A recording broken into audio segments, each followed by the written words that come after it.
Kam në studio avokatin dhe ish prokurorin e krimeve të rënda, zotin Gentian Trenova. Zotin Trenova, kënaqësi që ju kam në studio. Faleminderit për ftesën. Siç e ndoqëm edhe nga materiali, me aq sa keni parë edhe ju nga mesazhet që janë publikuar nëpër media të ndryshme, mes Klotilda Bushkës dhe zonjës Naureda Llagami, që në thelb kishin edhe çështjen e interesimit të zonjës Bushka për inceneratorin e Tiranës. Si e sheh këtë rast? Atëherë, është qartë që politika është një shembull ose një provë që politika ndërhyn shumë tek punët e sistemit gjyqësor dhe tek hetimi që bën prokuria, në veçanti prokuria e SPAK, struktura e posaçme antikorrupsion. Këto janë fenomene që dihen përfliten lart e poshtë nga media, nga faqe të ndryshme të medias, por kjo është një provë e vogël, pra që tregon që ndërhyrja e politikës në sistemin gjyqësor është evident, është e qartë, është e dukshme për shkak të vendimarrjes që ka pushteti gjyqësor apo intimidimit që ka pushteti gjyqësor apo edhe prokuria për shkak të ndërhyrjes së politikës. Sigurisht në këtë rast shfrytëzohen lidhjet miqësore, shoqërore që kanë personat në të kaluarën për të ruajtur kontaktet e tyre dhe për të ndërhyrë në vendimarrjen e sistemit gjyqësor. A është ky rasti i vetëm, jo e njihni mirë sistemin e drejtësisë? Për shembull, ka pasur raste sipas jush tek ndërhyrjet e anëtarëve të tjerë të KLG-s apo edhe nga vetë kryetari, duke qenë se kjo konsiderohet dhe qeveria e gjyqësorit ka një funksion të rëndësishëm. Është e qartë që pjesa që vjen jo nga sistemi gjyqësor, që janë anëtarë të KLG-s, ka dyshime të forta që këta persona ruajnë kontaktet me politikën, dhe ata janë prurje politikës në KLG, pavarësisht se sikur për tur, ose si në aparencë, gjoja dhe me këta vinë nga shoqëria civile, por në fund fare ato përzgjidhen nga parlamenti dhe dërgohen atje nga parlamenti, dhe në shumë raste këta personazhe nuk shkojnë në një mision për të shërbyer sistemi gjyqësor, për të shërbyer publikut, por atë periudhë kohe që rrinë atje, 5 vjet sa e kanë mandatin, ata mendojnë se çfarë pune do bëjnë mbasi të mbarojnë mandatin si anëtar të KLG-s apo të KLP-s. Dhe janë në një farë mënyrë ata i shërbejnë vetes tyre, pra e kanë atë pozicion atje, kanë për favore të vetes tyre dhe të shoqërisë, miqësisë apo lidhjeve okulte të fshehta që kanë me politikën, në mënyrë që edhe kur të marrojnë mandatin, ato të kenë një derë të hapur për të filluar një punë tjetër më të mirë ose të atij niveli. Kjo duke qartë edhe tek anëtarët e vettingut që mbasi ikën mbasi marruan mandatin, të gjithë aspirojnë për të bërë gjyqtar në gjykatë kushtetuese, gjyqtar këtej, për të marrë pozicione të rëndësishme në funksione shtetërore, nga persona të rëndom që ishin përpara se të fillonin karrierën e tyre në organet e vettingut.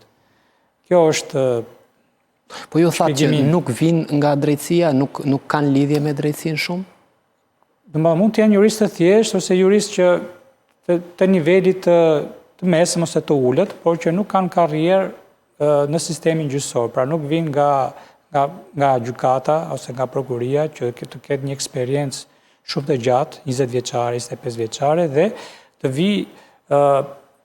të vi për zgjedhja e tyre në mënyrë të natyrshme, pra jo e sforcuar, jo e si thuaç e katapultuar nga politika. Dhe në shumë raste këto pozicione, sidomos në KLG, në KLP, po edhe në gjykatë kushtetuese do të thosha, që pjesa më e madhe e tyre nuk janë gjyqtar, nuk kanë qenë gjyqtar, nuk kanë punuar si ditë gjyqtar, ata më shumë futen atje si çoka politike ndërmjet klaneve të politikës apo të qeverisë, dhe ata investojnë, lobojnë, ndërhyjnë që njerëzit e tyre të afërt shoqëria, afërt të bëhen anëtar në gjykatë kushtetuese apo në gjykatë lartë apo edhe në organe të tjera drejtuese. Që mund ndikojnë tek vendimet pastaj. Që ndikojnë pastaj edhe tek vendimarrjet ose të çojnë informacione të rëndësishme nga sistemi gjyqësor, nga prokuriat e politika. Që edhe politikë nuk kjo është paga shumë. A e kompromenton punën e drejtësisë një bisedë e tillë, një foto e atij që ka dalë? Po në vetëm fotoja nuk është se ka në nuk është problematike në vetë vetëm foto pse ka dalë, sepse edhe anëtarët e sistemi gjyqësor kanë dhe njohjet lidhjet e tyre shoqërore dhe mund të takohen jashtë pune, nuk është një gjë, nuk ka një gjë që po thjesht duke parë kontekstin e hetimi që ka patur në rastin fjalë Spaku për zonjën Bushka, që ka qenë një person që ka intimiduar dëshmitare, që ka ndërhyrë tek hetimi ndaj zotit Velia, që ka përdorur autoritetin e vet si kryetar e Komisionit të Ligjeve për të ushtruar një presion, për të intimiduar prokurorët në veçanti, po edhe ky lloj hetimi të le përshtypjen që edhe njohja që ka me zonjën Anduena Llagami, se e ka. Naureda. është përdorur si lidhje për të ndërhyrë në sistemin gjyqësor, pra për favoret e... Si ndikon? A mund ndikoj tek çështja Velia, se ju e përmendët pak më herët zonjën Bushka, kryetare e Komisionit Ligjeve, ka lidhje me zonjën Llagami, është nën hetim sa i përket edhe tek dosja Velia? Aktualisht Llagami nuk ka funksione, pra nuk është më anëtare e KLG-s, sepse ka mbaruar mandatin e vet. Por kjo foto mund të jetë, nuk kemi sigurt, që periudha është bërë periudha e hershme kur ka qenë kryetare e KLG-s. Sigurisht zonja Llagami ka pas mundësi për të ndërhyrë ose për të ndikuar në vendimmarrje, jo vetëm te çështja e Veliet, po edhe për çështje të tjera në sistemin gjyqësor, kur politika ka patur interesat e vet, interesat e saj. Kështu që kjo teoria ose kjo ideja që do krijojmë një sistem gjyqësor të pavarur, të paanshëm, nuk është e vërtetë, është thjesht një mashtrim publik që bëhet njerëzve. Dhe në vetvete atje janë zgjedhur, qoftë në KLG, qoftë në KLP, janë zgjedhur antar nga në thojza nga shoqëria civile, por që janë shoqëria nga rrethi shoqëror i politikanëve apo ministrave që kanë pushtet në këtë vend. Pra nuk ka lidhje fare me shoqërinë civile që bëhet fjalë, pra nuk. Dhe kjo është, si thua, një cënim i rëndë që i bëhet pushteti gjyqësor dhe prokurorisë, pavarësisht dhe paanësisht së këtyre organeve. Ju folët pak më herët për kërcënim dhe intimidim të zyrtarëve të lartë, ka qenë dëshmitarët apo prokurorët. Ndikon kjo, zotit Renova, për rrethana rënduese për çështjen e zotit Veliaj? Sigurisht që nga vendimi për caktimin e masës së zotit Velia ka ndalë edhe disa aspekte, disa elemente të veçantë për përpjekjen që ka patur zoti Velia, po edhe personat e tjerë si zonja Bushka që është në hetim për pengim të drejtësisë, për lëvizje të tyre ose veprimet të tyre që kanë penguar punën normale të prokurorisë në gjatë hetimit. Pra, pengime që kanë bënë me fshehjen e provave, me manipulimin e provave, me intimidimin e dëshmitarëve ose persona që kanë patur dieni ose që kanë qenë pjesë e mekanizmit të abuzimit, pra për t'i orientuar ata se çfarë duhet të thojnë në prokurori, si duhet të përgjigjen, se çfarë versioni duhet të mbrojnë. Pra kanë bërë një rol, në një farë mënyrë kanë bërë rolin e avokatit, pra kanë bërë punë në avokatit, pra që... Po kjo është e palejuar? Kjo është e palishme, është thyrje e rëndë e etikës së punës që ka një drejtues institucioni, pra që të orientoj ose të marrë pjesë, sepse këto janë të kushtet e një vepre penale, siç është edhe rasti i pengimit të drejtësisë. Pra shkojmë drejt kushteve të një vepre penale? Po, jemi në elementet, jemi në kufirin e kryes një vepre penale, pra këto lloj veprimesh. Kuptoj. Nesër është vendimi për Veliaj, një opinion sipas gjykimit tuaj, si ishin si profesionist fushë? Nesër masa sigurimit zakonisht gjykata apelit vlerëson dhe një herë vendimin e gjykatës shkallës së parë në lidhje me masën e sigurimit të vendosur nga gjykata shkallës së parë, por me sa kuptoj deri tash nuk ka ndonjë rrethanë të rëndësishme që të ndryshoj vendimi i masës së sigurimit për zotin Veliaj. Pra, mendoj se gjykata apelit do ta lënë fuqi vendimin e gjykatës shkallës së parë. Do e presim vendimin, do shohim edhe nëse ka një vendim të ndryshëm, do shohim edhe arsyetimin, por deri tash zoti Velia nuk ka paraqitur shkaqe thelbësore për të ndryshuar masën e sigurimit. Vetëm shkak që ka përmendur zoti Velia ka qenë një konflikt personal me prokurorin e çështjes, por që kjo nuk është rrethan që të ndikojnë në ndryshimin e masës së sigurimit. Do shta zoti Velia duhet të shohë me vëmendje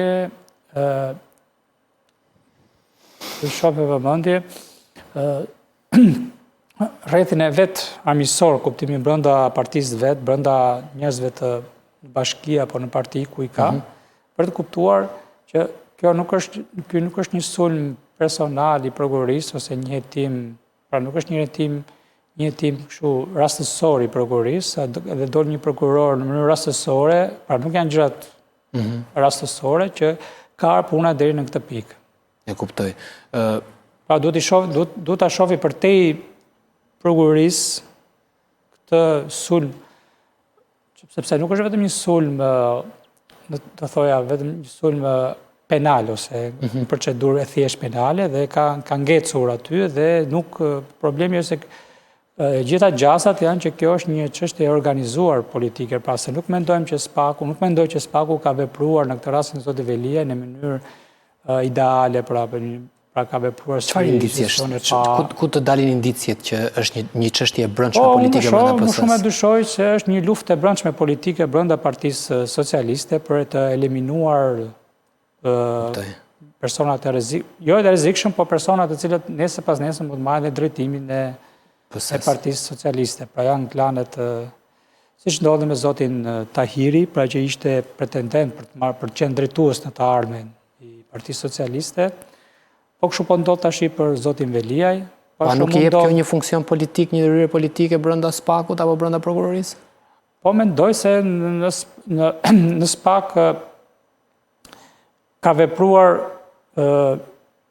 duhet të vepruar pak nga të gjitha, dhe orientimi politik, po edhe prova, sepse edhe pa prova nuk mund të veproj fare pa asgjë, pa patur brumin e qartë, për të bërë mielin, për të bërë brumin, pa. Pra nuk është vetëm thjesht fjala ose orientimi politik, por duhet patjetër përgatitur edhe brumi. Por nësa kuptohet dhe lëvizjet që ka bërë prokuroria në drejtim të zotit Veliaj, duke qartësi që janë veprimet të bëra një kohë shumë të shkurtër, veprimet kryesore, pra të mbledhjes prove, janë bërë një periudhë, pra hetimi ka qetur shumë i gjatë, më shumë se një vit, po pjesa më e madhe veprimeve hetimore janë bërë në një periudhë shumë të shkurtër, shumë të nxituar, pra që si duhet kanë patur një objektiv të caktuar që brenda një afati të caktuar, pra kanë marrë një muaj për shembull. Shumë interesante. Për të ndalur tek kjo, duhet patjetër të realizoj arrestimi i zotit Veliaj. E kuptoj. Për të ndalur, jo se arrestimi është i palishëm, dhe thoj se që nuk ka prova, pra që nuk ka, por intensiteti i hetimit ka qenë aq i vrullshëm periudhën e fundit, pra për të duket qartë se ka patur një orientim ose një objektiv për të arritur patjetër tek masa e sigurimit e arrestit. E kuptoj.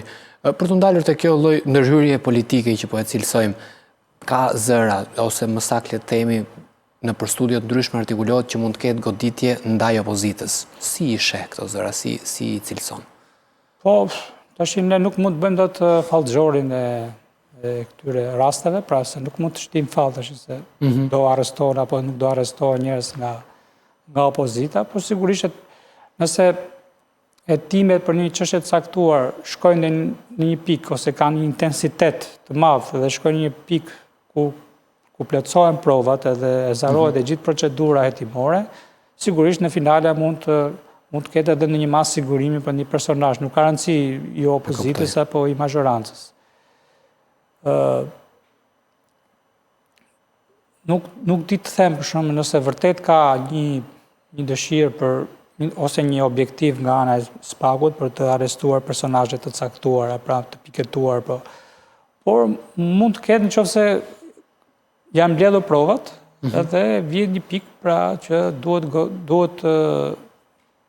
duhet kaluar në masën e sigurimit, ndoshta edhe masa e sigurimit në shumë raste është e tepruar, me thënë drejtën, është e tepruar për shumë personazhe dhe shumë edhe shumë për shumë individ, por gjithsesi kjo është një frymë popullore e përgjithshme që njerëzit kërkojnë patjetër të ketë ndëshkime paraprake, jo ndëshkime mbasi të personit të gjykohet, po e duan ndëshkimin të menjëhershëm, pra si thosh, se me masën e arrestit duket qartë sikur personi ka marrë dënimin përfundimtar dhe ka rrëzuar fare dhe prezumimi pafajësisë që është një lloj jakobinizmi, po ta themi këtë lloj mënyre.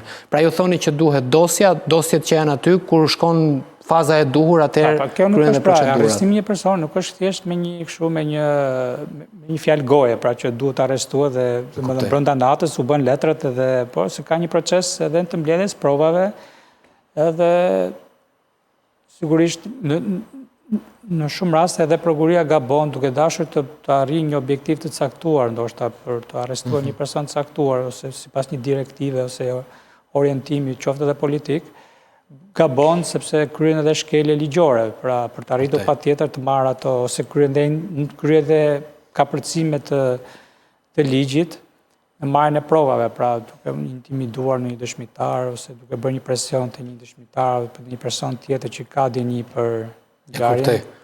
Edhe për kjo është edhe shqetësimi i zotit Velia, sepse ai ka kuptuar ndoshta që prokuria e ka tepruar shumë periudhën e fundit, se deri para 2 muaj i quante koleg, pra ishte shumë dashamirëse se prokuria dhe ai e kishte situatën në kontroll, po muajin e fundit atë nga kolegu bën armiq, pra me qartë. Ata prokuror.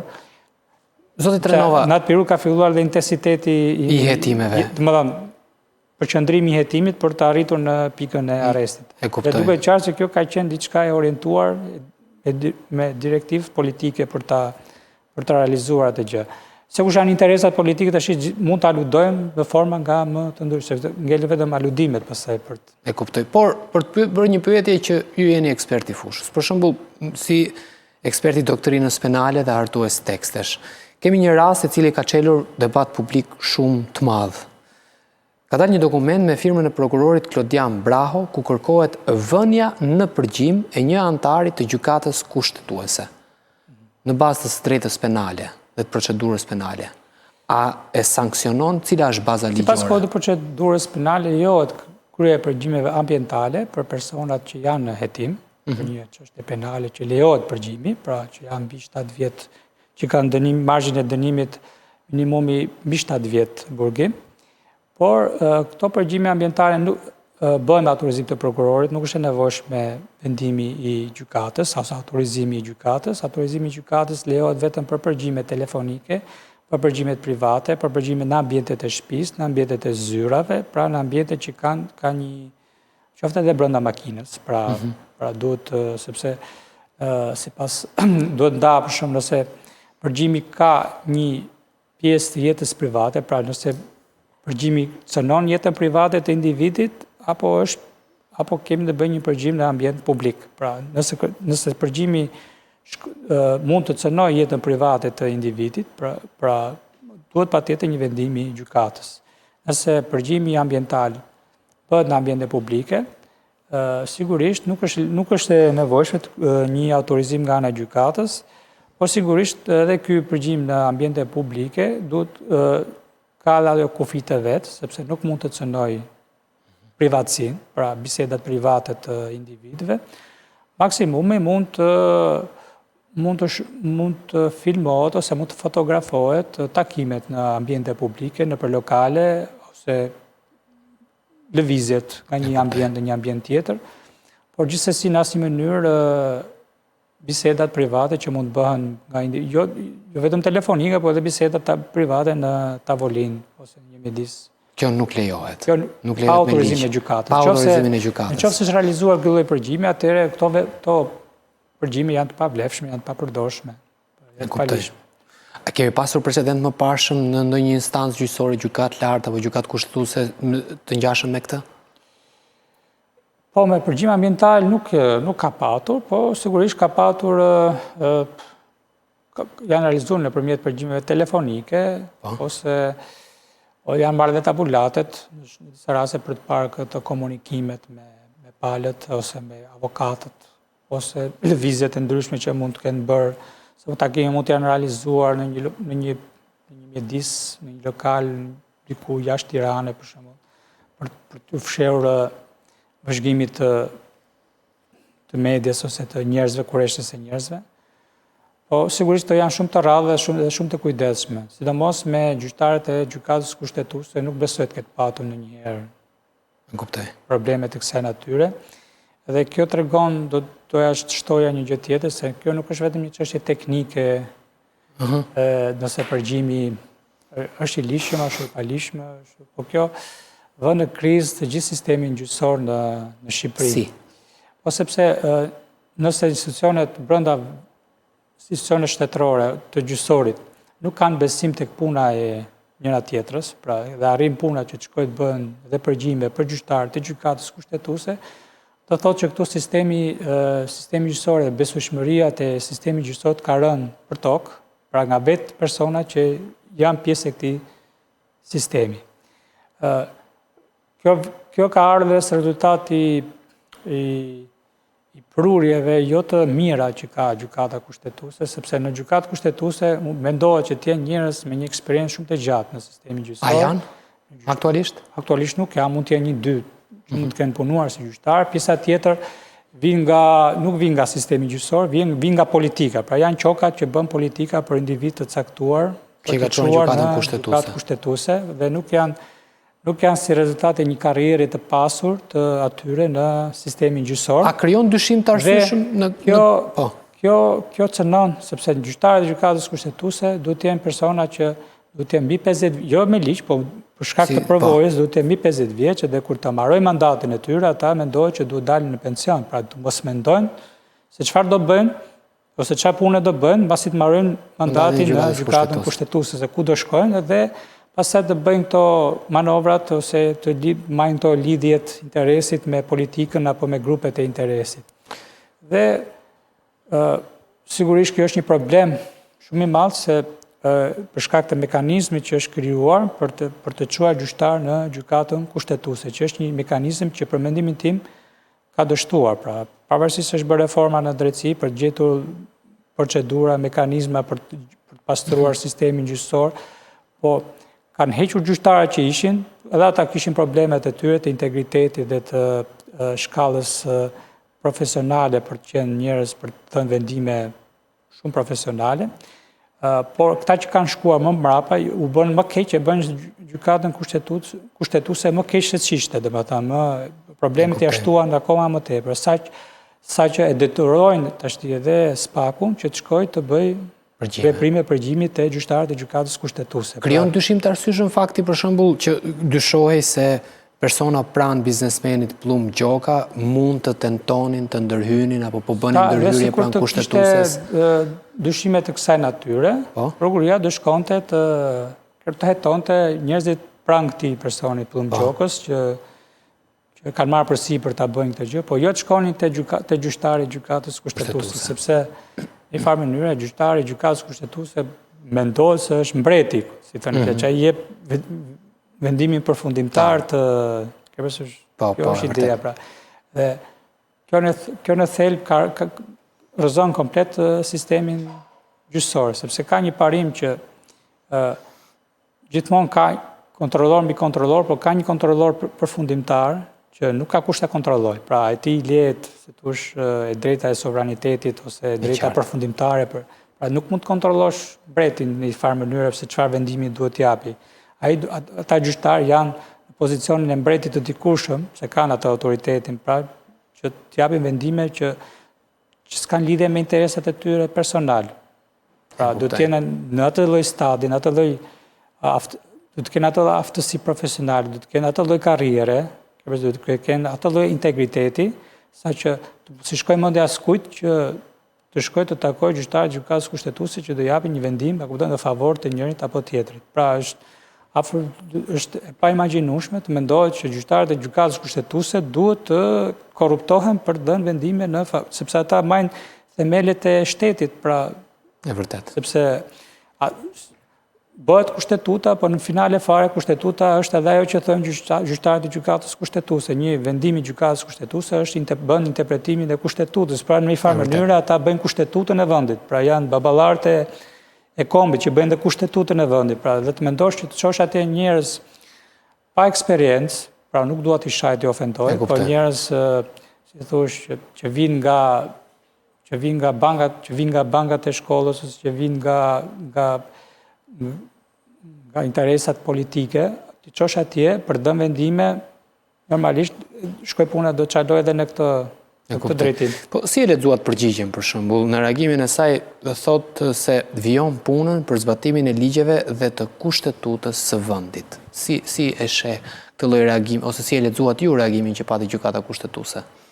Po nuk është një reagim formal, normal, pa në një kështu, nuk mendoj se ka një mesazh të nënkuptuar brenda, pra nuk është se besoj se gjykata kushtetuese si thush ato me këtë rast po më ndërgjegjësohen dhe po kuptojnë në rëndësinë e punës tyre dhe po reagojnë ose po reflektojnë sepse është vetë niveli i tillë, domethënë njerëzor, integriteti i tij që nuk besoj se do ja lejoj ata do të iluminohen e do të shkojnë në ato parametrat e integritetit që duhet për një gjykatë kushtetuese. Zoti Trenova, si gjithnjë kënaqësi që kisha në studio. Faleminderit.